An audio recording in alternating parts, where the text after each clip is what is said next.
are so excited to be here today with Katie Eder, the Executive Director of Future Coalition. Future Coalition is one of the coalition partners of the Youth Global Climate Strike on September 20th. So excited about that. Tell us what the Youth Global Climate Strike is and what will be happening on September 20th.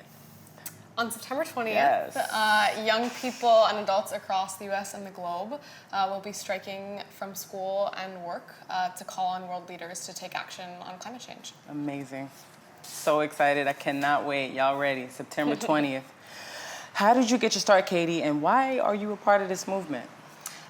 So I am from Wisconsin, and I was born and raised there. Being from Wisconsin, it's a very isolated place, and so you're not necessarily exposed to big issues. When I was in 6th grade, I was in a class that we read An Inconvenient Truth by Al Gore. And it was the first time that I think I understood a problem to be larger than just like a single school or a single community, and what a problem looked like in context of the entire world.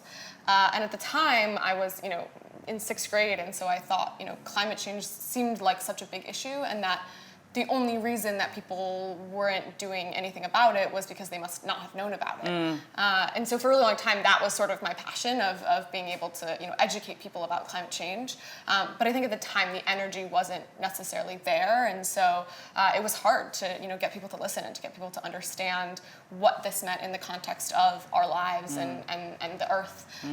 And so it's taken a while to, both, it's been good because I've been able to sort of develop the skills necessary to now be able to play a part in this movement, and the energy just over the last couple of years has been able to build to finally get us to the point where I think our world and our global society is ready for the social movement that's going to bring the solutions to save our world. Yes, I think probably around the time you were in 6th grade. 6th grade, that's amazing. Around the time you were in 6th grade, it's probably around the same time I was learning myself about what was going on, because what you knew around that time was mostly about polar bears and ice glaciers, right. And it seemed far away. It seemed like something that wasn't really relevant to us. And so thank God for that movie. We here at Think 100 and Hip Hop Caucus really, really believe in the arts and media and how it impacts people. And that's like right there, like a prime example Definitely. of it being, touching you and bringing you here. The Parkland shooting, oh my God. So, I mean, just the fact that we just experienced, 3 shootings in like a couple days, or within a week, and 2 in one day. The Parkland shooting activated so many youth activists across the country. What is the connection between the movement that the Parkland shooting started and the climate movement, the youth climate movement in the U.S.? I think that when the Parkland shooting happened, it served as a wake-up call for a lot of young people in the U.S. that really sent a message of the adults in our lives and the people who have positions in power in this country are not necessarily looking out for our generation. And that our future isn't something that is leading their decision-making. Right. Their decision-making is coming from a place of power and money, and not looking out for young people who are being affected by all of these issues. And so I think that when the Parkland shooting happened, it really sparked a lot of young people to take action, and I think the media covering that in the way that it did allowed people across the country to understand the power that young people have, and that young people aren't just kids, they don't really know what they're talking about, but then when we're talking about issues like gun violence, like climate change, issues that are disproportionately affecting young people, that young people have the moral authority on those issues. And so, when young people say we've had enough, when young people say enough is enough, that means something coming from that generation. And so I think when it happened with gun violence, it took a while for people to sort of understand like what's happening, because it was so different for young people as young as 12 and 13 to be able to doing this. And I think that it opened the door for young people globally to see, if they can do this, like we can too. Right. And the global climate strikes, were sparked by the inspiration for them was the work that was being done with gun violence in the U.S. Right. And that, young people in other countries saw that happening and said, we can do that in our country too, with issues that are affecting us as well. Right. Yes. Our season 2 theme is Young People Will Win. There you go. Who is a part of the Future Coalition, and how do all the member organizations work together? Yes, so the Future Coalition is a network of youth-led organizations and youth organizers across the country. And we formed right after kind of the rise in youth organizing that was happening post March for Our Lives and post the gun violence movement. And we really just saw a need where, there were all these amazing youth-led organizations all over the country, but nobody knew each other and nobody was talking to each other. And it was preventing us from collaborating and making the biggest impact possible. Right. And so we formed Future Coalition to really serve as a connective tissue between youth-led organizations and to provide resources that have traditionally only been available to adult organizing. And so we started with the gun violence space, and then when we started forming the coalition, we realized there was a need for it in all issue areas, and that youth organizing, no matter what issue you're focused on, has a lot of the same challenges and the same support needs. And so we quickly branched out to other issues, and climate organizing in the last couple of months has really increased in what's happening across the country. And it's, we've found that, now with the climate movement starting to really grow, we have a real opportunity to, right from the beginning, provide that connective tissue and provide that space for collaboration so that young people, in different communities all over the country are working together in coordination, even though they're focused on, making their change in their local communities. So how many organizations are a part of it? So we have about 45 member organizations, and for specifically the climate strikes, one of the reasons we got involved was we really wanted there to be unity of youth-led organizations around the September strikes, and so we formed kind of an extension of the Future Coalition, the Youth Climate Strike Coalition, which is the group that's helping to coordinate the strikes across the U.S. Very cool. Very cool.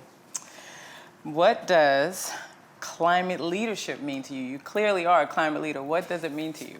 I think that it means, I think there's this concept of environmental melancholy, which basically is this idea that, there's the thought of climate change and climate destruction is so scary that it can be, it can be absolutely paralyzing to people. Climate depression, climate grief, they're calling it all these new sad and it's terms so real. connected to climate.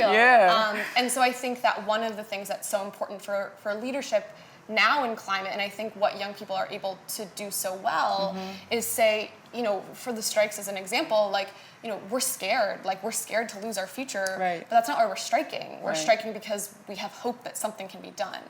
And that's a message that people need to hear, right? I feel like we're constantly fighting against this thing. We're constantly fighting against this climate disaster that is one day going to happen, that we forget what we're fighting for, and that we forget that we're fighting for, a future with a vision. So much to fight for. Yes, exactly. And so I think that one of the things that's most important about climate leadership right now is for young people to say, we are the people, we are the faces, we are the individuals that are going to be affected.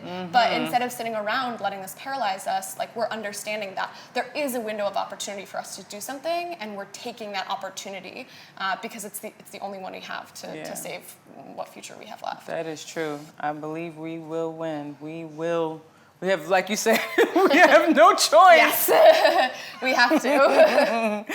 What is your vision for a just world? You were just kind of talking about what we have to live for and what's so beautiful about, human life and the world, the wonderful, beautiful world that we live on. What is your vision for a just world?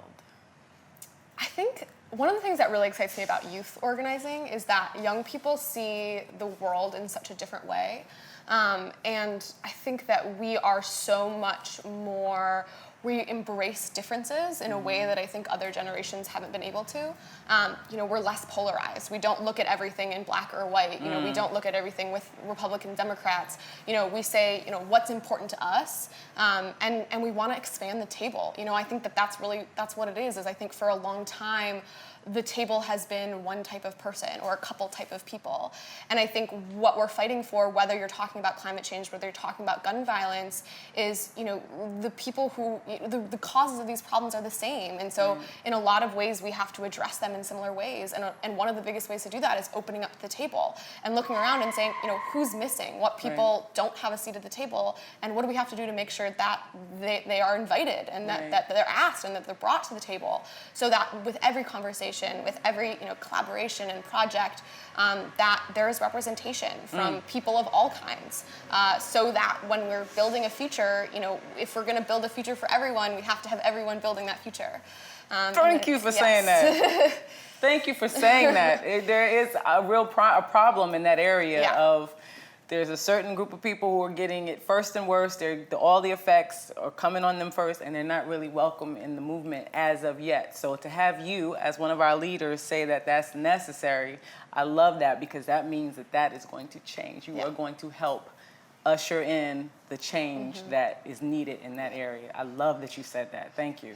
And I just to add on is with September 20th specifically is, we're really looking at it as September 20th in and of itself is going to be a really powerful day, but we're looking at it as a launch for a new wave of the climate movement.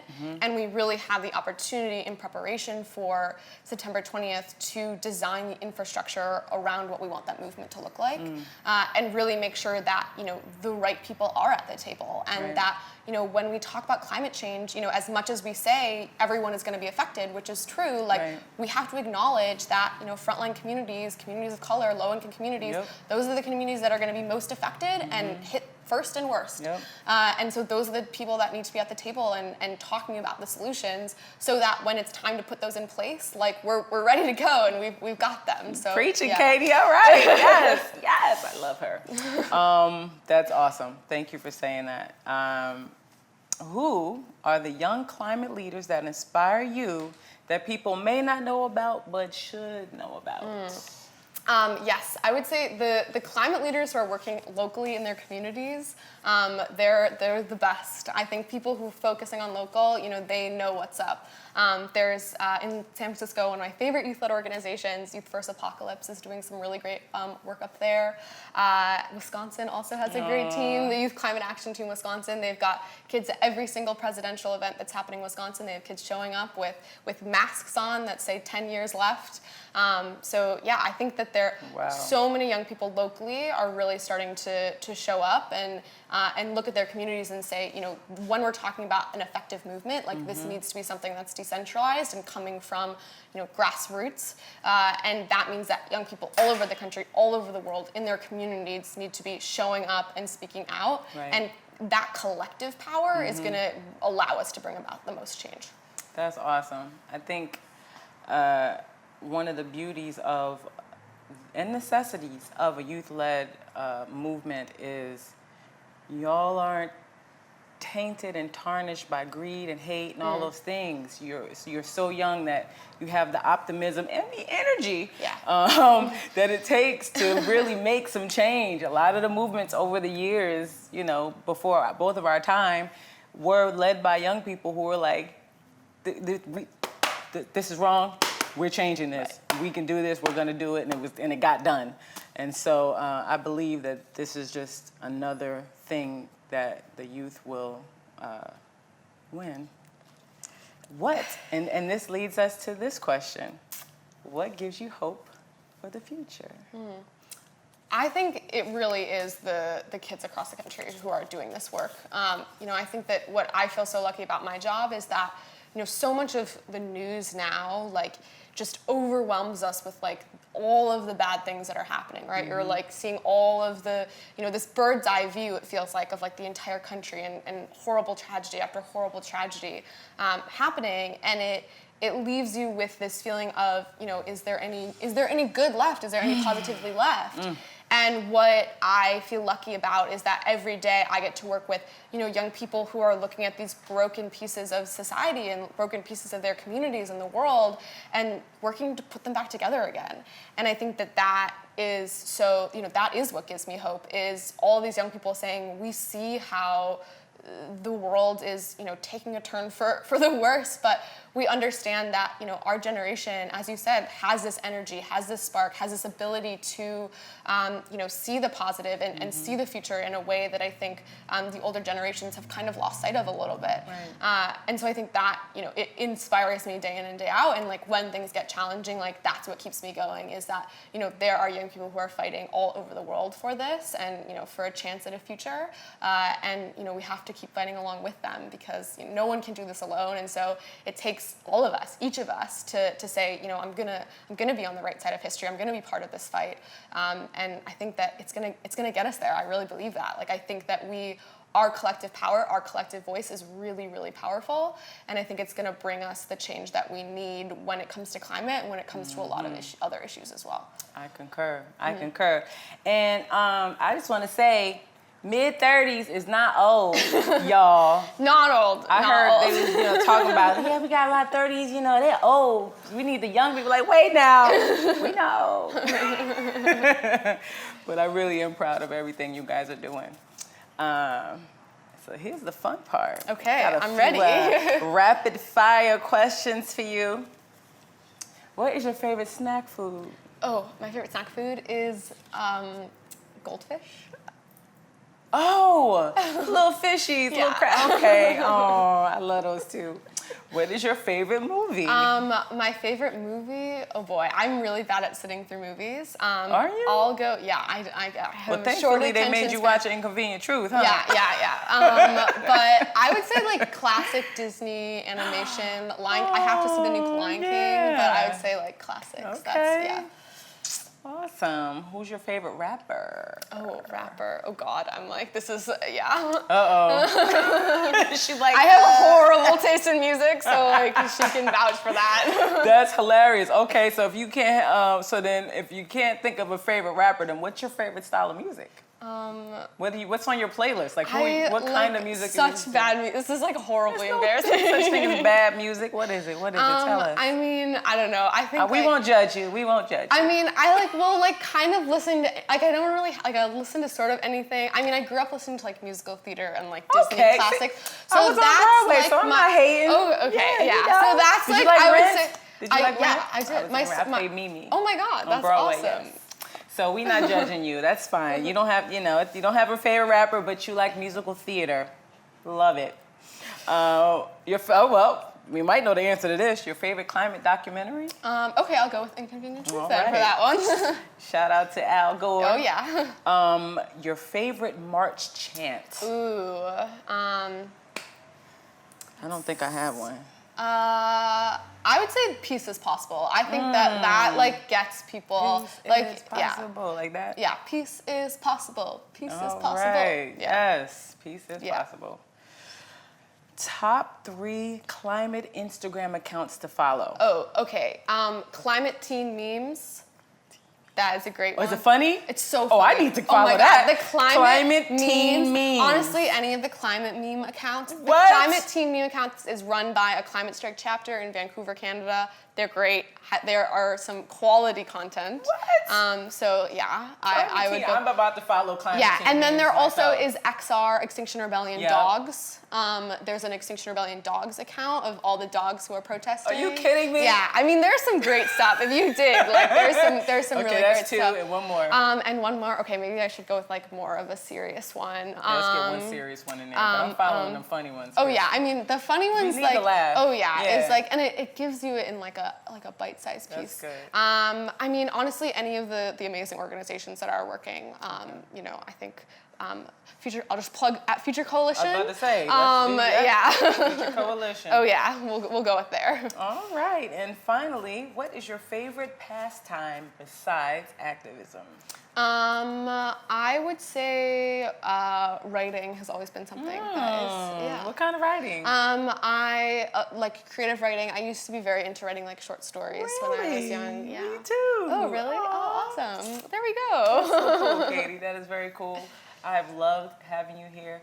Thank you so much for being on the thank show, you. and thank you for everything you're doing. We will win. We got your back. And September 20th, y'all. Yes. September 20th. How do I say it? September 20th, y'all. September 20th. Strikewithus.org. Yes, strikewithus.org. Yes, that's the website to get involved. Strikewithus.org for the Youth Global Climate Strike. Yes. Thank you, Katie. Yeah, thank you.